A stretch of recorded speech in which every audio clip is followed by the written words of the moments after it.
ছেড়ে বলল, আমি এমন কাপুরুষ নই যে দেহে শেষ রক্তবিন্দু থাকতে যুদ্ধের ময়দানে পিঠ দেখাব। জেনে রেখো, আমি সেই বীর যে সম্মুখ সমরে জীবন বিলিয়ে দেবে, তবু দেশের স্বাধীনতা এবং মর্যাদা এতটুকু ক্ষুণ্ণ হতে দেবে না।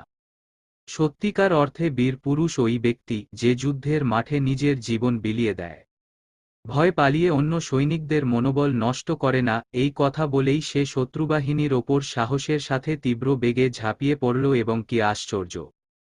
চোখের নিমেষেই বিপক্ষের কয়েকজন বিশিষ্ট সামরিক কর্মচারীকে নিহত করে ফেলল। এরপর সে পলায়নপর সৈনিকদের উদ্দেশ্যে উদাত্ত কণ্ঠে বলল, হে দেশপ্রেমিক নওজোয়ানগণ, বীর পুরুষের মতো সামনে অগ্রসর হও, মেয়েদের মতো ভয় জোরসর হয় না। পরাধীন হয়ে বেঁচে থাকার চেয়ে দেশের স্বাধীনতা সার্বভৌম রক্ষার জন্য সম্মুখ সমরে শাহাদাত বরণ করা শতগুণে শ্রেয়। তার এই উত্তেজনাপূর্ণ ভাষণ শুনে সৈন্যদের মনোবল দ্বিগুণ বেড়ে গেল। তার